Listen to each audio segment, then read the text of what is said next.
Hey everyone, Judicial Watch President Tom Fitton here with our weekly update on social media. Thank you as always for joining us. A lot going on both sides of the country from your Judicial Watch. First up though was a case that we had here in Washington D.C., a lawsuit we've been pursuing under the Freedom of Information Act for records about the social media censorship of the regime, the deep state, the Biden administration. And we've been fighting for some time for records about those, that pressure campaign from the deep state and the Biden administration to censor you and virtually everyone you know who's a conservative online. Obviously, the targeting were generally people that you follow, like President Trump, like me, like Judicial Watch, like so many others who dare to question the regime narratives on a host of issues ranging from elections to, as you may recall, the Hunter Biden cover-up, naked election interference by the deep state to suppress that information to help Joe Biden win in 2020, and so much else about COVID, vaccines, you name it. There wasn't a topic they weren't willing to censor over. And what's been exceedingly frustrating, to put it mildly, is that some of these documents, now at least two of them, are being withheld by the Trump administration, specifically Pam Bondi's Justice Department and Kash Patel's FBI. And we filed this FOIA lawsuit. Let's know who filed the lawsuit. Back in April of 2023, we sued the Justice Department, the Department of Homeland Security, and the Office of Director of National Intelligence. After the FBI failed, so when you sued with the Justice Department, you're suing the FBI, failed to respond to a December 2022 FOIA request for the records of any FBI official and key Twitter employees between June 2020 and December 2022. And we did get a bunch of documents, but they've been withholding two documents about meetings the Biden FBI had with Twitter, I think in 2021 and 2022. And it's frustrating beyond belief to have to go and fight in federal court here. And I was there with our senior attorney, Michael Bekesha. There's a picture of both of us.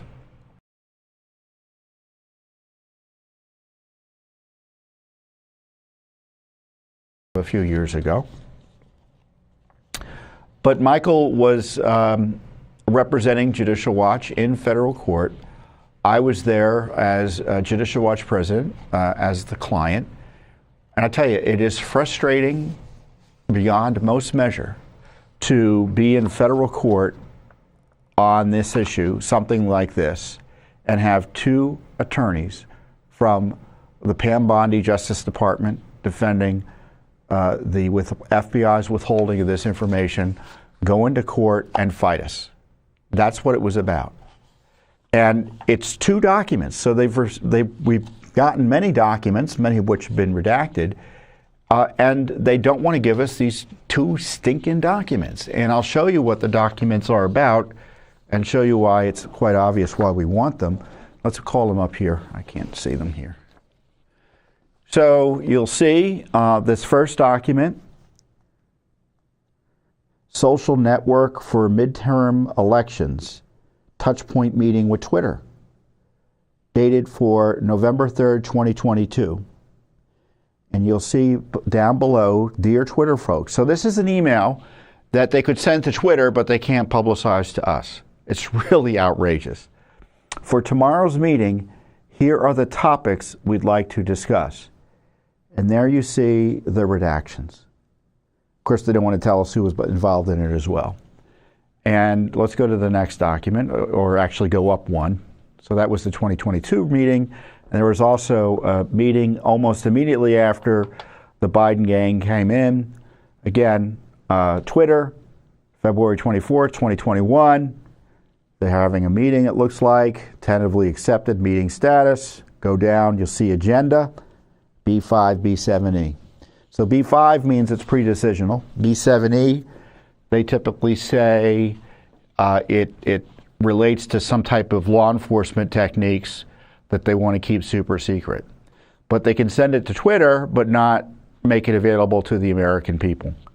And so Judicial Watch is fighting tooth and nail in court for these two documents. And it's one thing to be fighting against the Biden administration. It's another thing to be fighting against Pam Bondi's team at the Justice Department and Kash Patel's team at the FBI. And I don't understand why now we're coming into month 6 of the Trump administration. There hasn't been much change at all when it comes to transparency. And it's like we're just for practical purposes, in most of our FOIA cases, the Trump administration coming in hasn't made a difference. There's a case here and there where we've got material that we otherwise would not have gotten. It's clear, like the Biden audio tapes, I think it's clear. But in this case, we're fighting for basic information about the Biden gang's efforts to censor American citizens. Who is running the show at the Justice Department and the FBI when it comes to transparency? And it's not like, oh, this case no one knows about. I mean, people are upset that this is happening. If you go to my Twitter profile, I want to see something. Can you bring it up?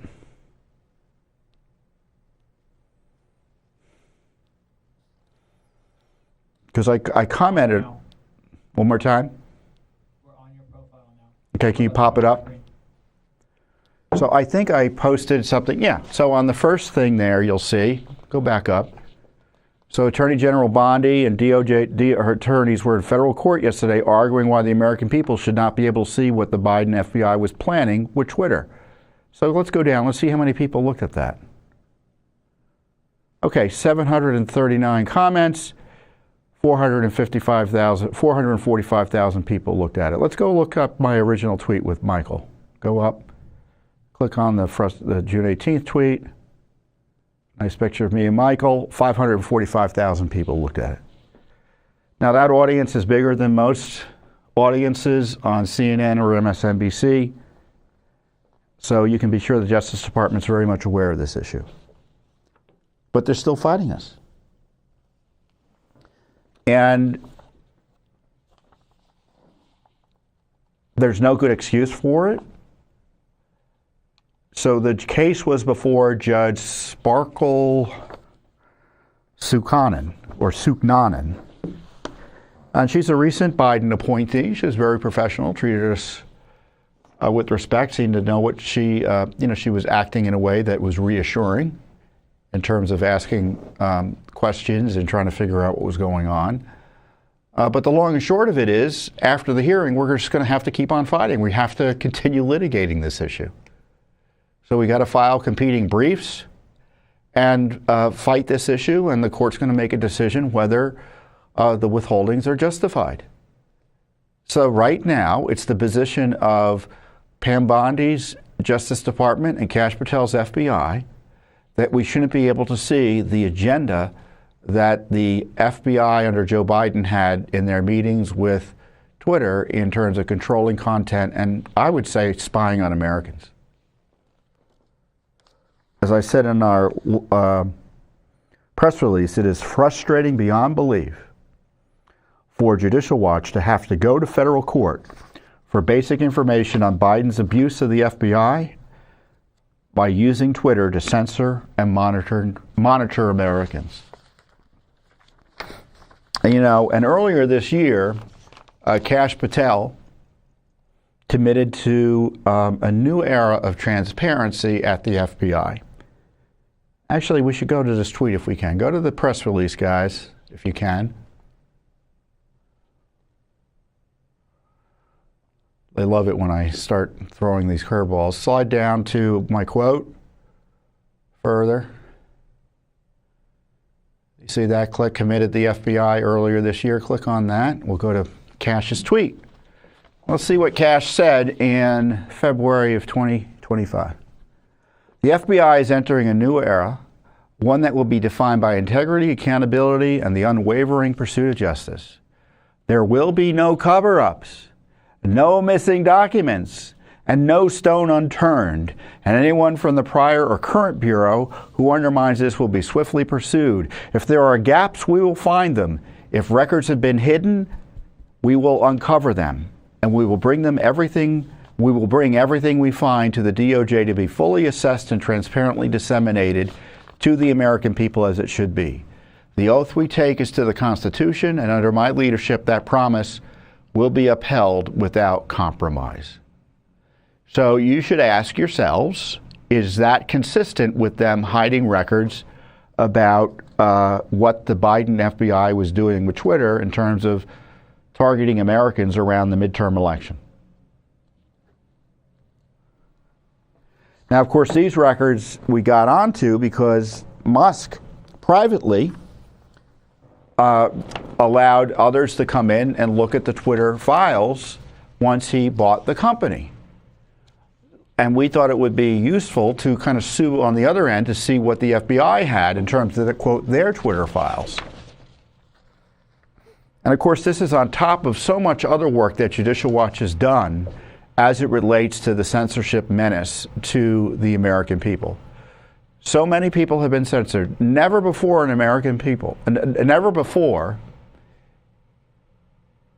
in the history of our country have so many people been censored by so few. I'm talking hundreds of millions of American citizens censored by the left, the deep state machine, to help protect their power, expand their power, and hurt their enemies. And you've been the target.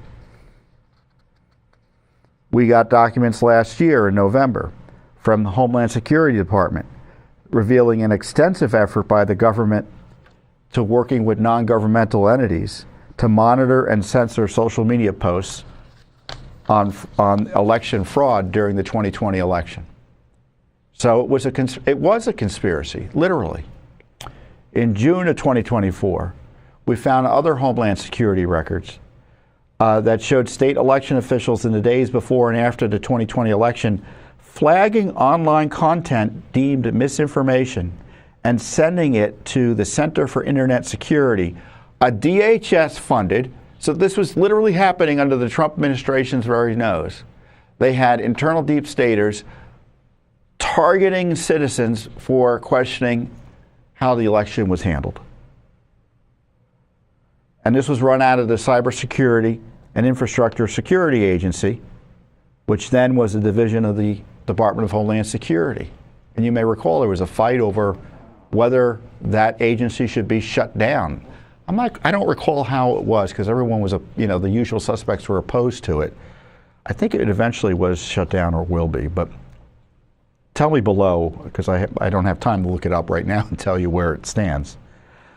In December of just 2 years ago, December 2023, they showed again not only a collaboration between that deep state DHS agency known as the Cybersecurity and Information Security Agency,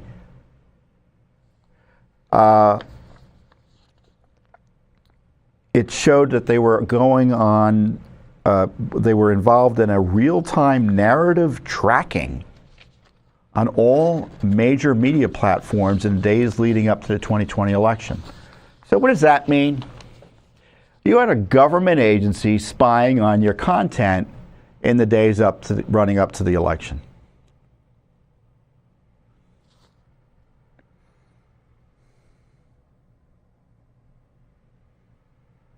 We have more documents in that regard, and of course we've got this case we uncovered through our litigation in California because California Secretary of State's office, we uncovered through records, had caused YouTube to take down a video, one of our weekly updates, where I was talking about mail-in balloting and the controversies around mail-in balloting and our successful efforts to clean up voter rolls in California.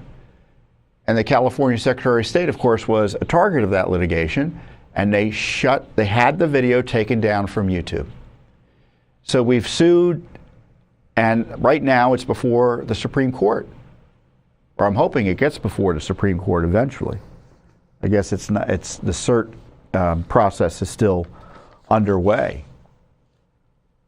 And California was working with the Biden campaign front to censor Judicial Watch and other American citizens. CDC was involved in the COVID cover-up as well in terms of trying to censor Americans. We have documents in that regard. You know, the question is who wasn't targeting Americans, and of course, targeting Americans for censorship. And of course, Judicial Watch has been on all the lists that the left were generating to target for censorship. And I've been on the lists as well. I'm at the top of some of these lists.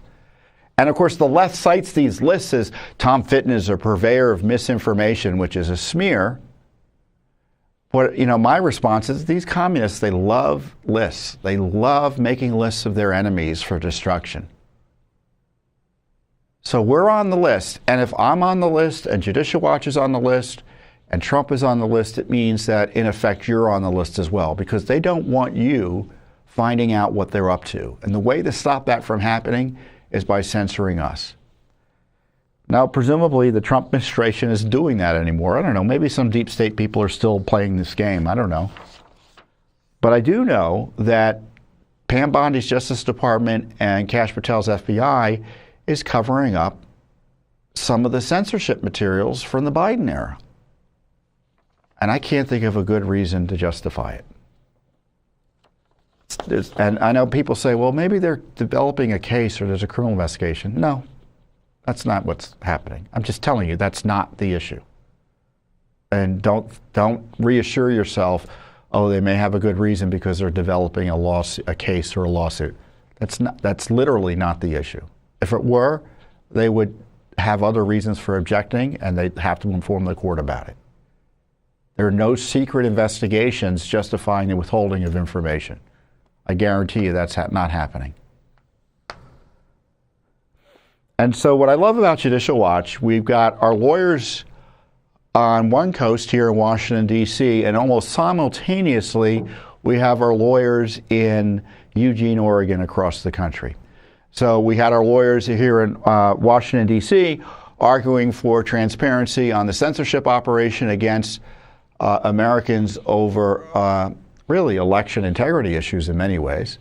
And in Oregon, we were in federal court arguing for our case over cleaning up the election rolls, which, of course, again, is essential to election integrity.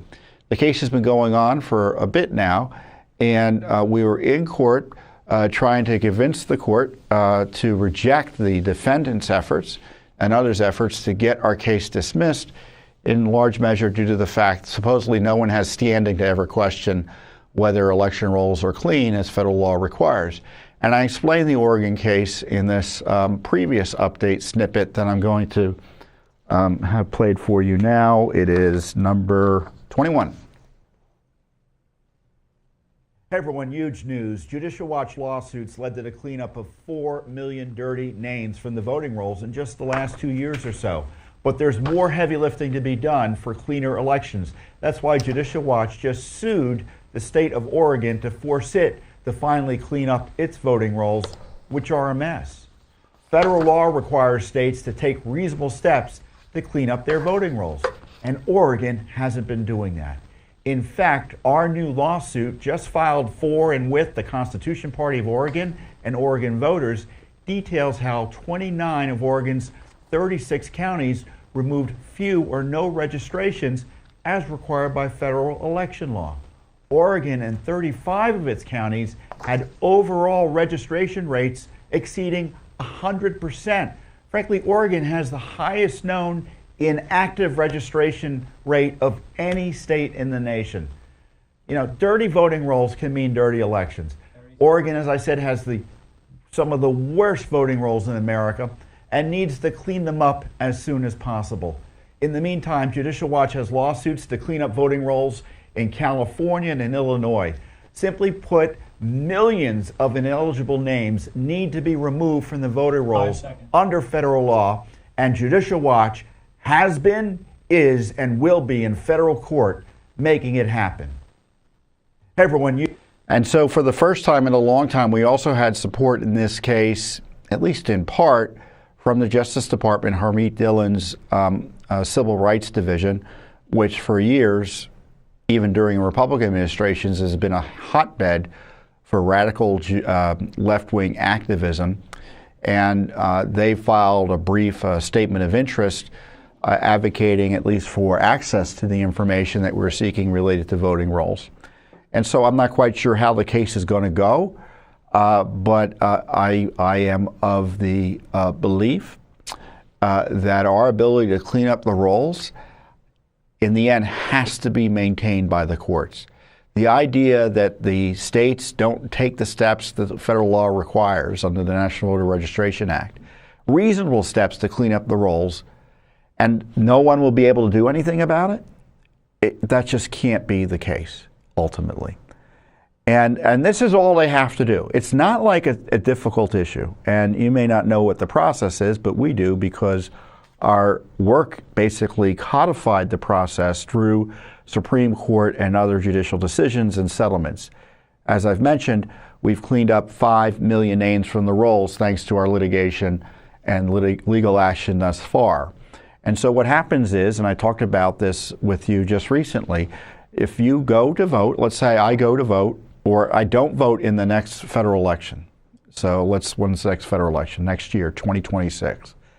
The state or locality, I live in the district, they would send me a card saying, hey, Fitton, why didn't you vote? Are you still there?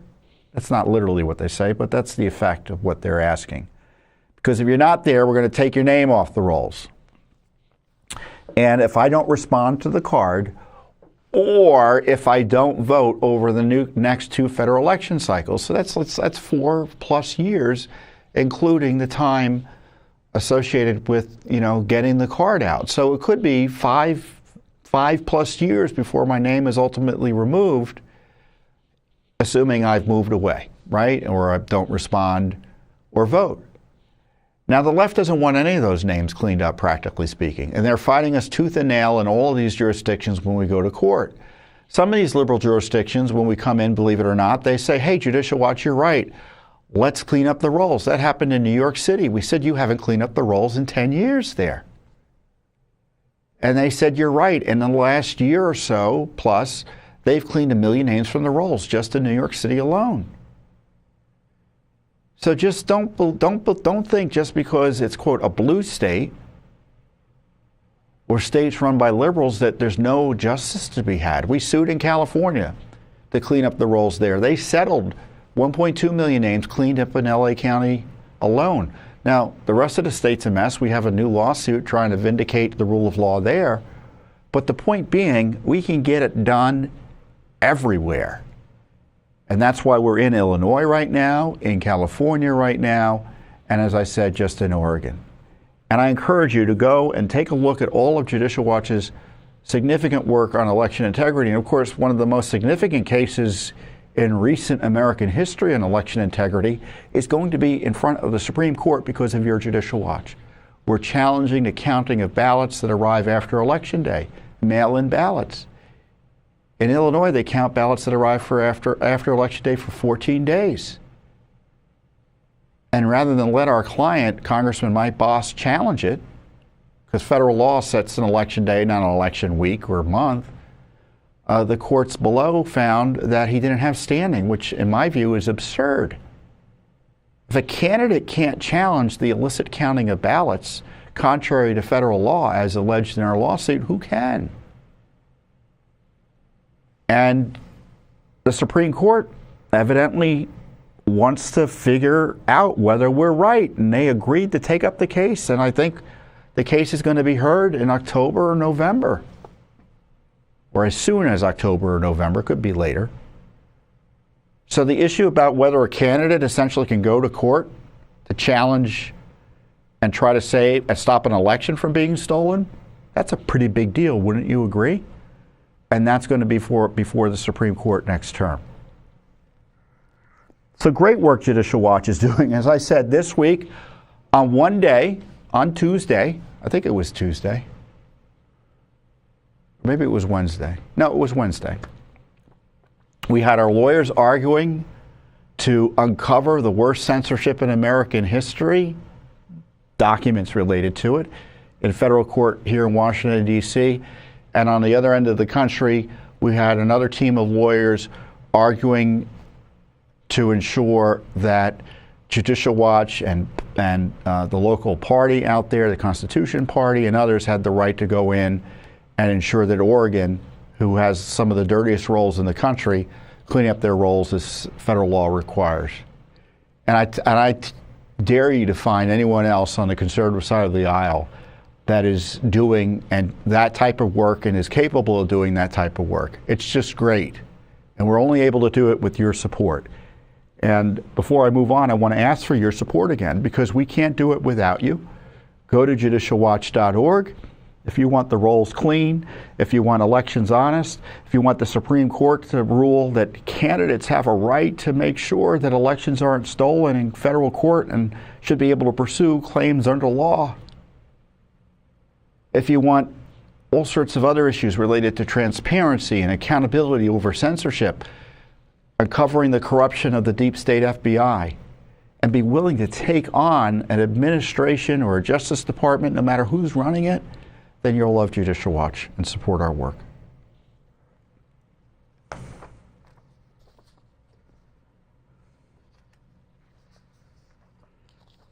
I mean, another big deal, we're celebrating Juneteenth, right? We have this new federal holiday. We got a lot of federal holidays. I think it's a politicized holiday, but it's a holiday nevertheless. And you know, to the degree we should be celebrating it, certainly the freedom associated with ending slavery should be celebrated. Whether it's on Juneteenth or some other method, we can argue about. But it is a federal holiday, and I think one way to vindicate the end of slavery, the end of race-based decision-making, at least through slavery, enslaving others, targeting people or denying people rights based on race, should be something that we always endeavor to end. And the left, right now, that's their bread and butter, which is targeting people based on race and punishing them based on race. And that's part of the reparations battle, ironically, that they've been pushing, targeting people based on race, sowing racial division, and basically ignoring the 14th Amendment and other laws prohibiting racial discrimination. And there's a lawsuit that Judicial Watch filed, a federal civil rights class action lawsuit, to shut down the leading reparations program in the country, frankly, the only one of note. And frankly, the whole left is waiting to see how this case goes. And I talked about it in this video. Hey everyone, Judicial Watch just filed a major federal civil rights lawsuit up in Illinois to shut down a reparations program. That's right, a reparations program. Up in the city of Evanston, Illinois, they're giving away $25,000 in taxpayer cash to blacks only. If you identify as white, you can't apply. If you identify as Asian, you can't apply. If you identify as Hispanic, you can't apply. This is a brazen violation of the 14th Amendment, federal civil rights law, and Judicial Watch, once again, is happy to do the heavy lifting with this major civil rights lawsuit. It's a class action to shut down America's first reparations program. The Constitution's supposed to be colorblind, but the left in Evanston and those who want to play the racial division card, they don't believe that, and Judicial Watch is hoping and praying a federal court will remind them of the rule of law. So the court, as the case, right? It's been fully briefed. The other side wants to shut it down. Obviously, we think it should continue. We had a hearing a few weeks ago, and now we're just waiting for the court to decide. And so we can get going in proving the case under under law, and hopefully getting a result that shuts this down. And again, we only do it with your support. But I raised this on Juneteenth to highlight that Judicial Watch is the nation's leading civil rights organization in many respects, protecting the right to vote, ensuring that votes are not stolen by illicit counting, where votes aren't undermined by dirty voting rolls, by seeking to protect the right to vote by ensuring there's voter ID, by opposing DEI, which undermines everyone's rights based on race. It would destroy the country if they got away with it. Thankfully, President Trump is trying to dismantle it. But this reparations, it's a local left-wing jurisdiction that's pushing this in Evanston, Illinois. And Judicial Watch is standing for basic civil rights laws. You have to understand, folks, the left has abandoned civil rights. They've pretended to support civil rights in order to fool Americans into supporting them generally. And you can see they never really believed in it because they've abandoned it completely. They don't believe that the rights of Americans should not be targeted based on race. They don't believe that. They want to target people based on race. They don't believe in the 14th Amendment. And that by the 14th Amendment, I mean the section that says equal protection of the law, right? They don't believe in that, and they don't believe in the civil rights laws of the 60s that help enforce that aspect of the law at the federal and state level. They just don't believe it. And that's why they support reparations. That's why they support race quotas. That's why they support racial favoritism. And the Supreme Court has chopped it back significantly, but there's still a lot more chopping to do. And as I said, Judicial Watch is doing the heavy lifting in Evanston, Illinois, against reparations and for civil rights. And also this week was really an extraordinary day. And it was the 250th anniversary of the founding of the United States Army. 250 years. And what's wonderful about the 250th anniversary of America's independence is there's all sorts of other 250th anniversaries associated with it, especially as we run up into July 4th and even after July 4th. I mean, we had the 250th anniversary of the founding of the Army. I think 2 days later, it was President Washington, or General Washington at the time. He took control of the Army. He became the commanding general of the Army. 250th anniversary. The 250th anniversary of the ride of Paul Revere. I think we had Patrick Payne's speech we had that anniversary recently, his famous "Give me liberty or give me death" speech.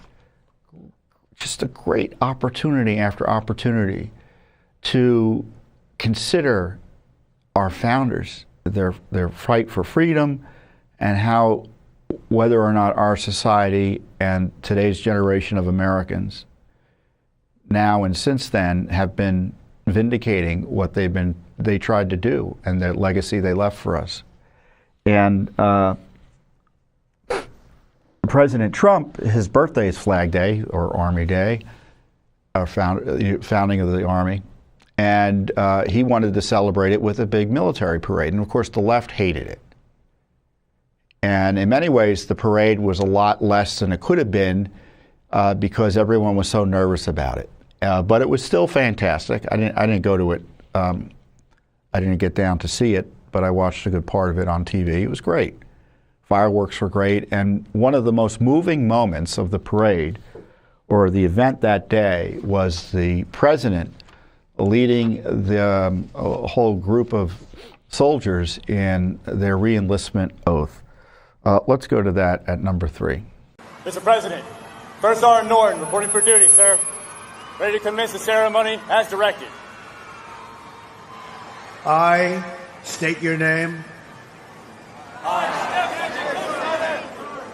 Do solemnly swear. That I will support and defend. The Constitution of the United States of America. Against all enemies. Foreign and domestic. That I will bear true faith. And allegiance to the same. And that I will obey the orders. of the President of the United States and the orders of the officers appointed over me according to regulations and the Uniform Code of Military Justice. So help me God. Congratulations. Congratulations. Welcome to the United States Army, and have a great life. Thank you very much. Have a great life. Thank you.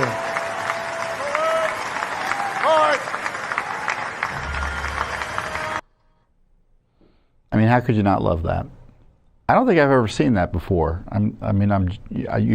We all generally know about the oaths our military take, but it's educational, informational, and moving, as I note, to see the President of the United States give those young men and women the opportunity to swear and either join or re-enlist in front of the entire nation in that regard. It was just wonderful.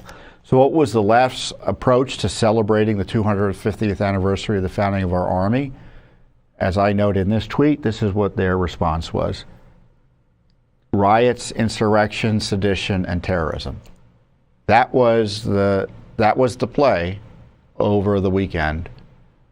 They pretended to have these marches against Trump, which were usually pretext or the opening acts, to the degree they were peaceful, of further violence by the anarcho left that have been plaguing and terrorizing American cities for years in many respects. And we've seen video after video of the worst of the worst. And of course, they've been aided, abetted, encouraged. The violence has been condoned through the worst, most dangerous rhetoric from their political allies in Congress. And here's an awful example of that by Ilhan Omar, who I believe to be a communist, making vicious allegations against not only Donald Trump, but our troops. Let's go to HC. To be coming out of our country. I mean, I grew up in a dictatorship. And I don't even remember ever witnessing anything like that. To have a democracy, a beacon of hope for the world to now be turned into one of the worst countries where the military are in our streets without any regard for people's constitutional rights, while our president is spending millions of dollars propping himself up like a failed dictator with a military parade. It is really shocking, and it should be a wake-up call for all Americans to say. Yeah, I mean, that's what you hear there is the anti-Americanism, anti-military, anti-patriotism. You can be against Trump. People are going to criticize Trump. That's politics. But they really hate America.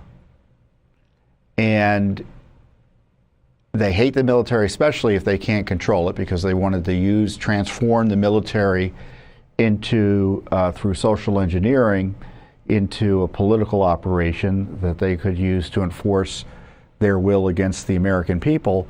But a military that's used in the traditional sense, in patriotic ways where we're celebrating our military, or in ways that are necessary in defending the rule of law and fellow American citizens under attack in places like Los Angeles at the federal level, they hate it. They hate it. And Gavin Newsom, for example, he sued, again, President Trump because he dared to deploy National Guard troops and Marines to defend the rule of law and federal law enforcement and buildings and property and citizens generally in Los Angeles. And he basically, President Trump used a law that goes back in 200 plus years, which he followed to the letter, by the way.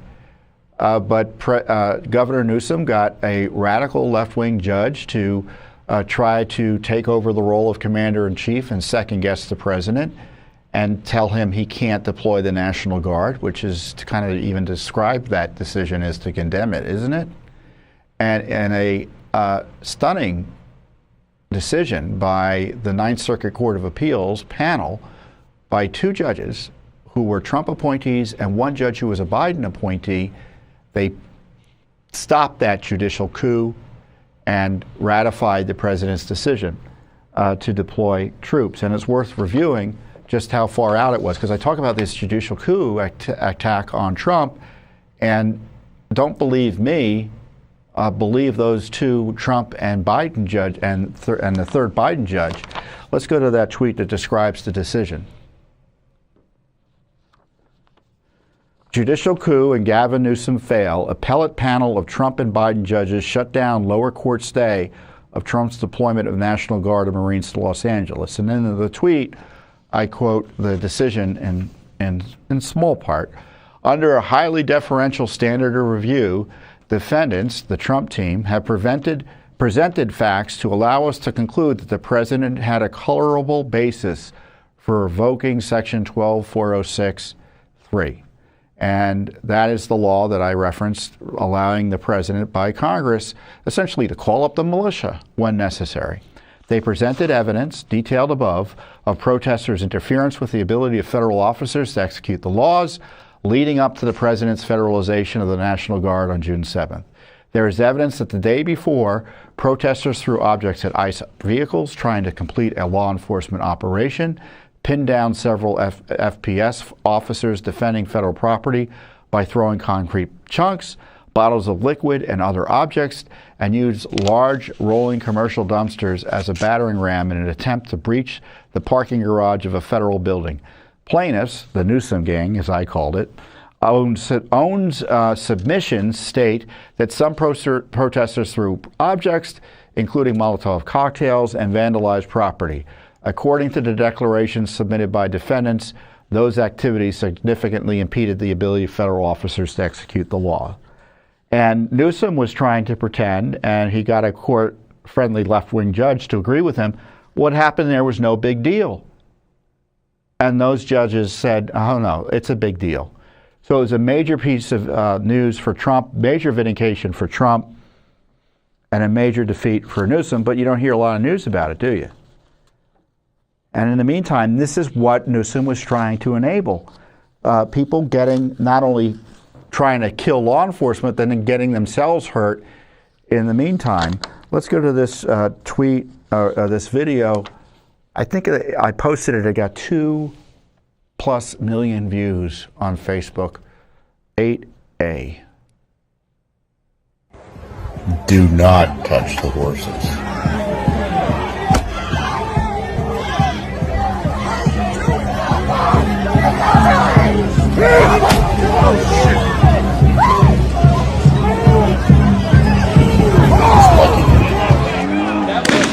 I mean, he's lucky is right. He's lucky is right. That's what the police are dealing with. That's what the federal law enforcement's dealing with. Those violent leftists. And of course, there's no Antifa, there's no left-wing protest that happens without burning an American flag, which is outrageous. Let's go to number 13 to show what's happening there.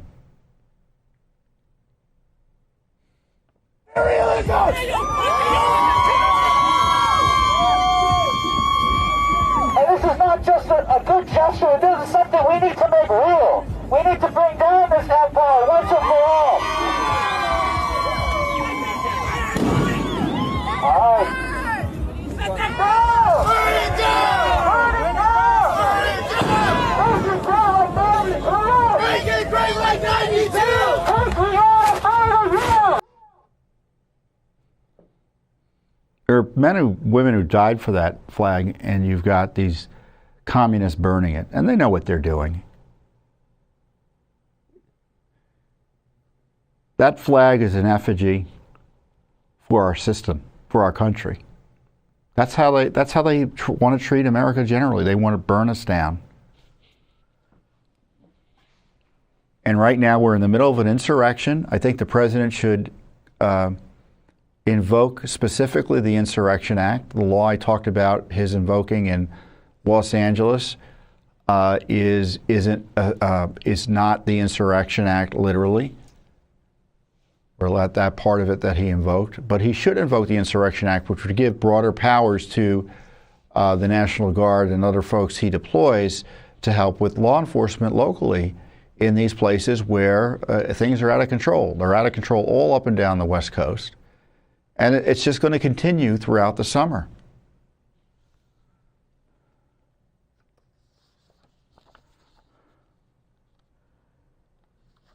And he's right constitutionally, and he's right morally, he's right legally. And I guarantee you the American people would be behind a restoration of the rule of law in the cities that are being torn apart, or the areas that are being torn apart as a result of the left's insurrection, violence, murderous activities, aided, encouraged, and abetted by radical left politicians in positions of leadership. In fact, they're engaging in the violence themselves.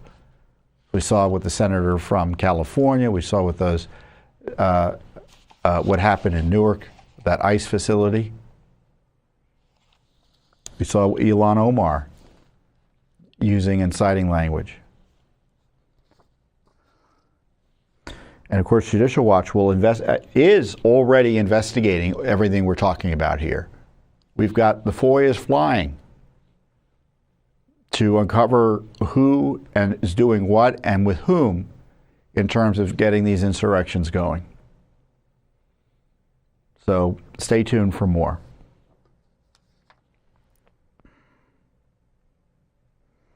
So we had a significant news development this week as a result of the partial disclosure of information by the FBI under Kash Patel.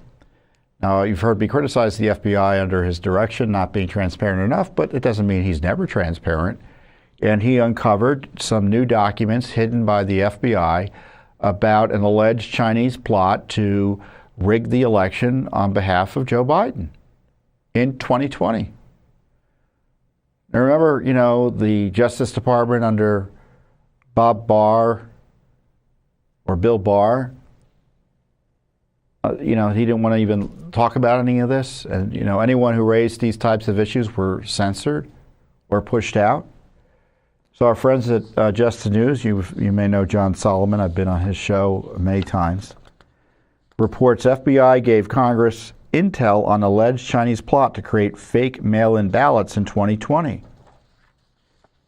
Patel turned over to Congress an intelligence report raising concerns that China had mass-produced fake driver's licenses to carry out a scheme to hijack the 2020 election with fake mail-in ballots for Democrat Joe Biden. The intelligence reports were from 2020 and were corroborated or fully investigated, weren't corroborated or fully investigated. So they got the information and they didn't bother to follow up in a substantial way.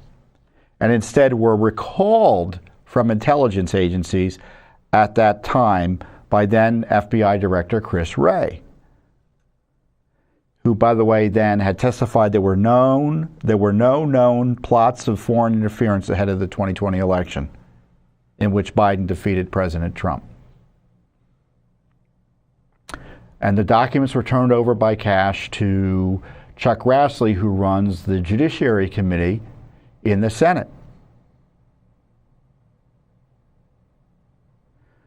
The allegations include plans from the CCP to manufacture fake driver's licenses and ship them into the United States for the purposes of facilitating fraudulent mail-in ballots, allegations which, while substantiated, were abruptly recalled and never disclosed to the public.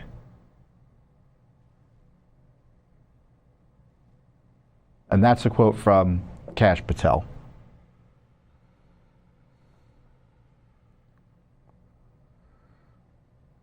And you know how they were substantiated or corroborated? U.S. Customs and Border Protection intercepted nearly 20,000 fake licenses around the time the intelligence was coming in. So they had the intel that the Chinese were trying to steal the election for their boy Joe. They had information, literally they had caught the Chinese sending in fake driver's licenses. And what did they do? They buried it. Not only did they bury it, they said to their colleagues in the intelligence community that had seen the initial intelligence report, take it out of your system and delete it. So not only did they bury it, they destroyed it.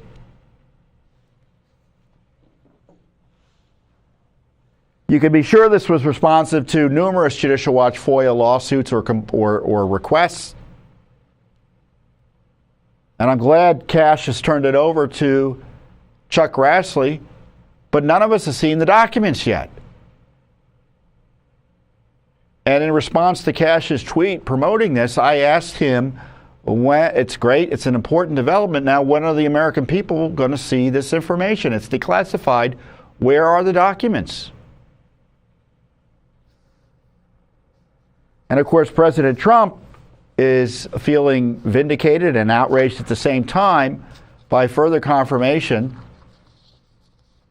justifying questioning the results of the 2020 election. Now, do I know what happened as a result of this plot? I don't. But no one investigated it, so why can't we, or shouldn't we, presume the worst and be very worried about it? And President Trump tweeted the following, or issued the following post on Truth Social.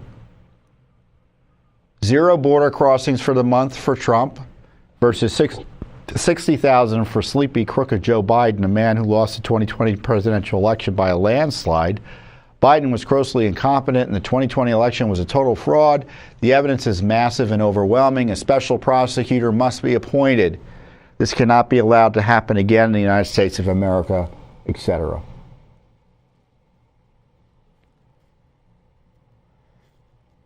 So what should happen with a special prosecutor? I believe a special prosecutor should be appointed as well for not only 2020, but a variety of reasons. And if I were President Trump, I would do the following. I'd appoint the prosecutor myself.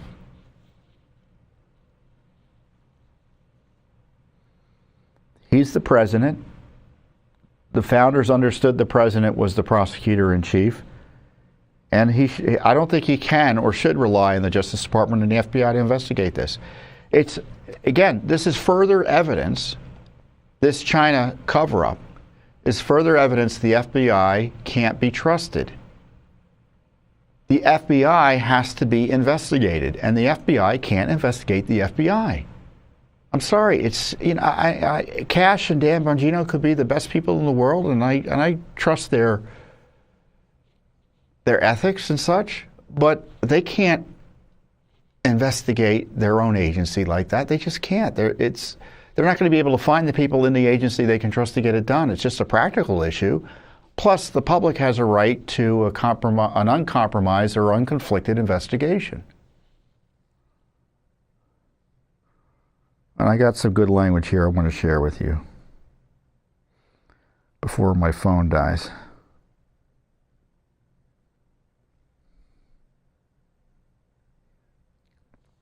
As Chief Executive Magistrate, the President can not only make the special prosecution appointment that I suggest,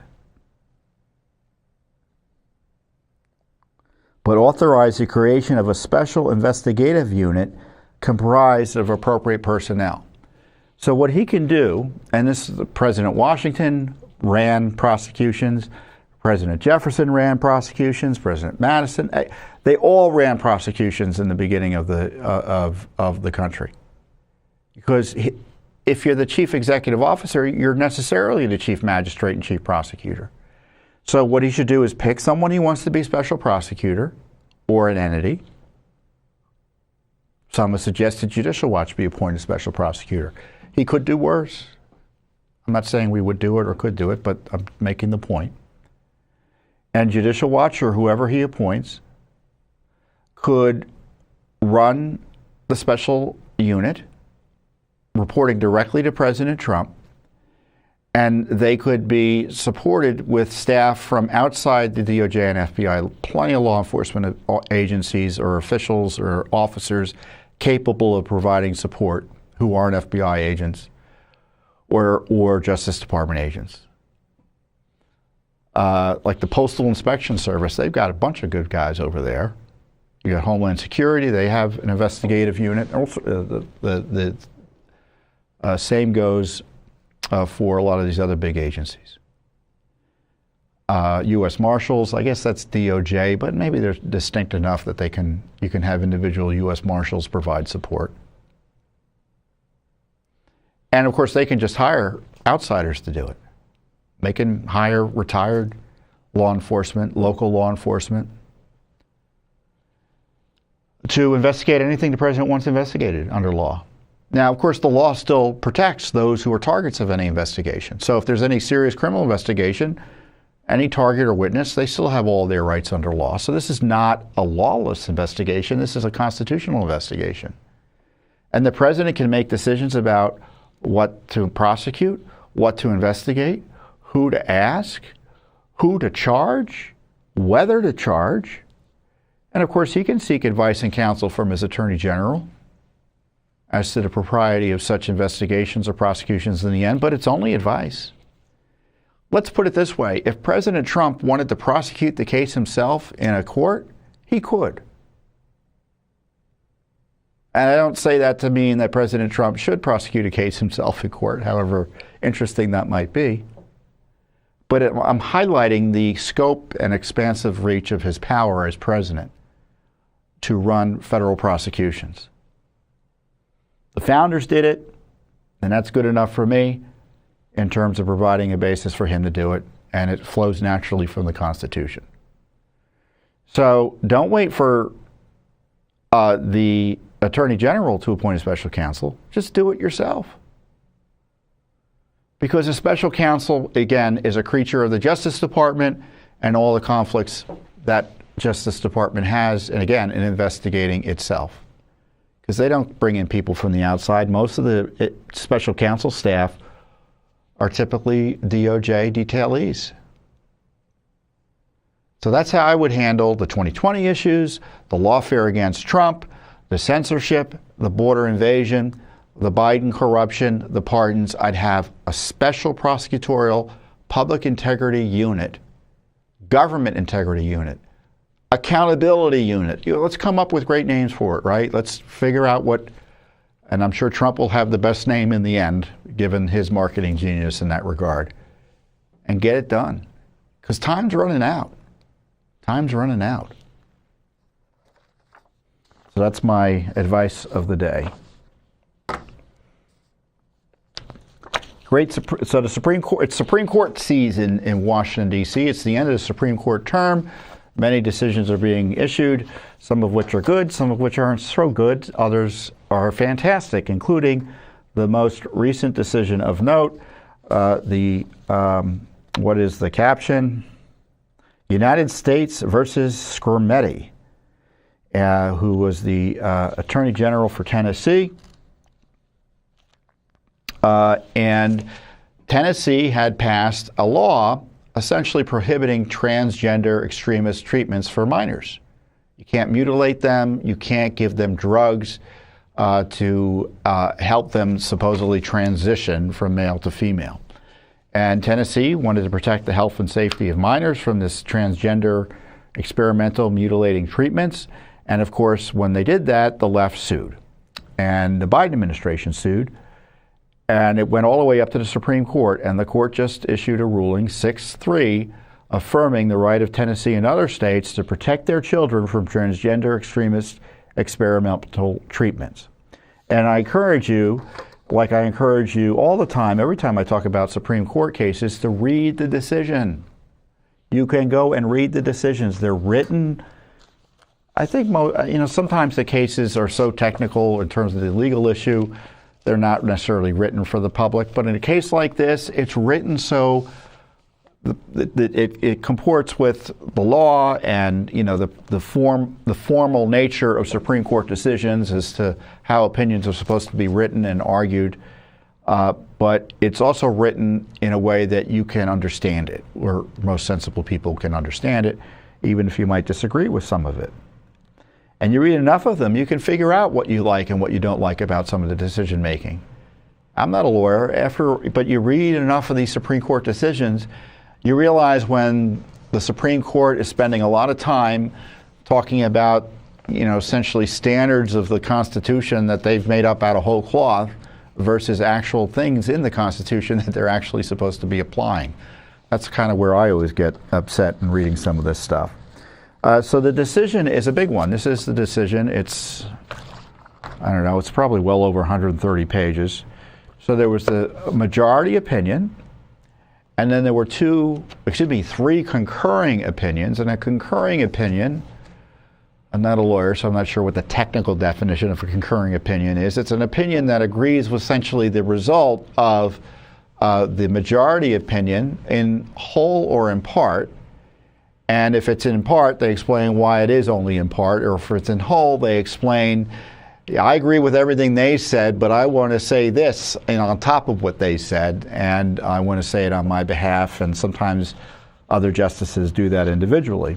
So Chief Justice Roberts wrote the majority opinion, and he essentially found that, look, this is not about targeting transgender people. This is not about discrimination on the basis of sex. This is about restricting a dangerous treatment. And it's a treatment used for both girls and boys. So there's no sex discrimination. It's a treatment for a condition, gender dysphoria or attendant types of diagnoses. It includes cross-sex hormones, puberty blockers, and mutilation. And the people of Tennessee have said, we ain't going to do that to our kids for a variety of rational reasons. And the Supreme Court, without getting too technical, found that Tennessee's rules here are quite rational. There's no reason to give special protection to transgender children as such. The law doesn't require it, because in this case, they're not being targeted because they are transgender. There is a specific treatment that's being prohibited for the use of children, and that's something that states have an inherent right to try to manage.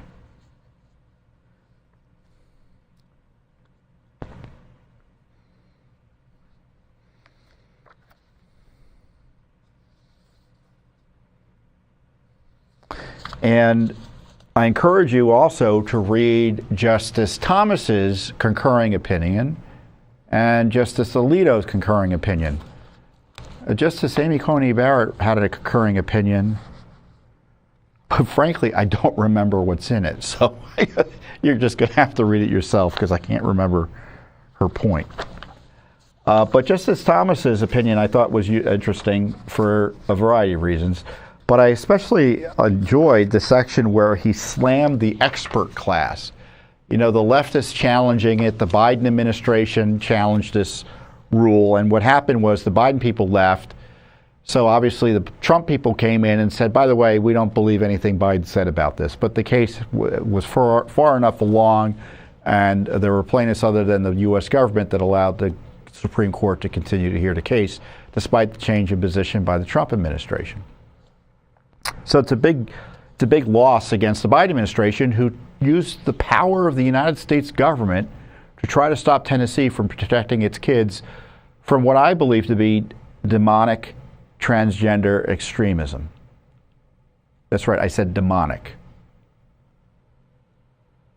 The transgender extremists, their whole movement depends on the notion of children being able to engage in transgender extremist treatments. It's all about getting kids mutilated, experimented on with these drugs so they can present themselves as the sex that has nothing to do with their biological reality. And that's why I say it's demonic. I mean, the targeting of children, we've never had anything like it. I just can't think of, if there's anything like it, I can't think of it. I mean, we kill our unborn children. I guess that's comparable. That's pretty demonic, in my view. But children who don't know better, oh, sure, take this drug that could ensure you never have a child. Engage in this mutilation of your body that I can't even talk it out as to how awful that is. And this was Justice Thomas's concurrence in part, page 5. The court rightly rejects efforts by the United States and the private plaintiffs to afford outsized credit to claims about medical consensus and expertise. The United States asserted that the, quote, medical community in this nation's leading hospitals, who I would add automatically make money from this, agree with the government's position that the treatments outlawed by SB 1, which is the Tennessee law, can be medically necessary. The implication of these arguments is that courts should defer to so-called expert consensus. There are several problems with deferring and appealing to the authority of the expert class. First, so-called experts have no license to countermand the wisdom, fairness, or logic of legislative choices.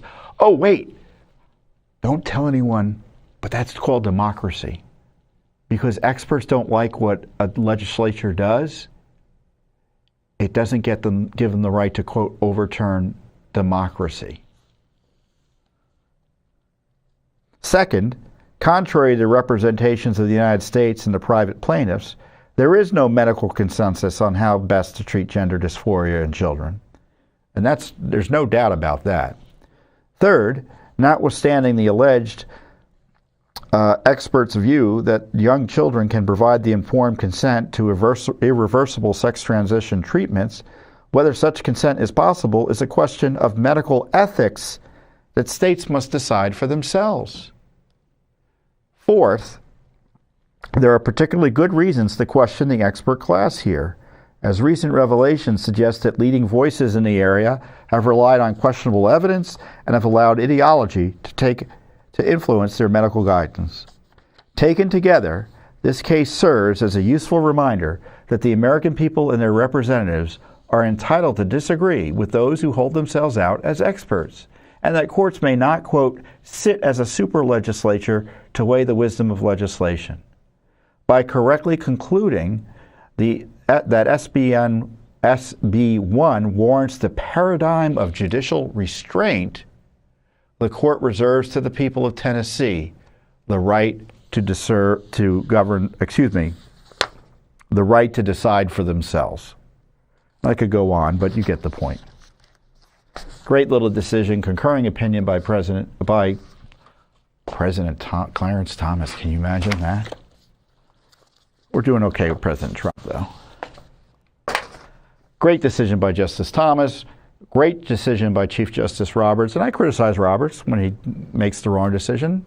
I criticize Amy Coney Barrett when she makes the wrong decision or joins with the wrong side. But when they make the right decision, we got to praise and hold them up. I mean, that's what citizens have every right to do, right? When the experts on the constitutional side, right, through the Supreme Court, we have a right to judge their decisions each time. And when they're wrong, we can call them out on it. When they're right, we should praise it.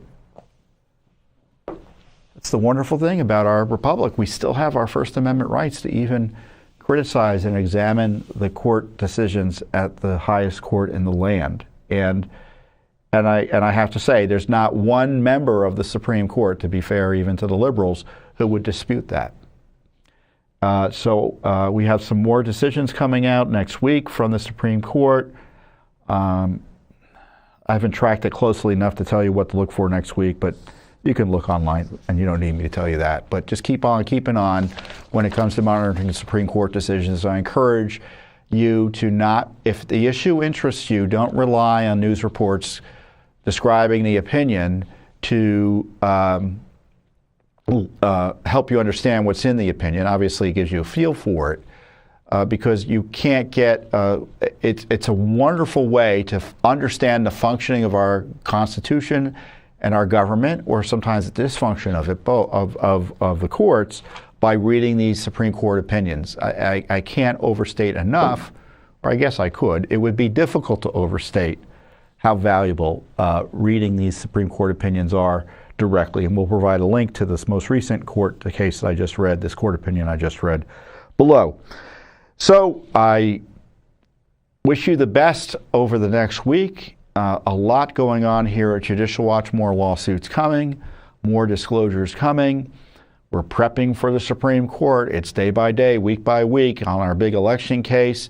And in the meantime, our lawyers will be going into court time and time again to process or push along our current lawsuits while filing new ones. And we do it all with your support. And I thank you, and God bless you for it, and God bless America. I'll see you here next time on the Judicial Watch Weekly Update.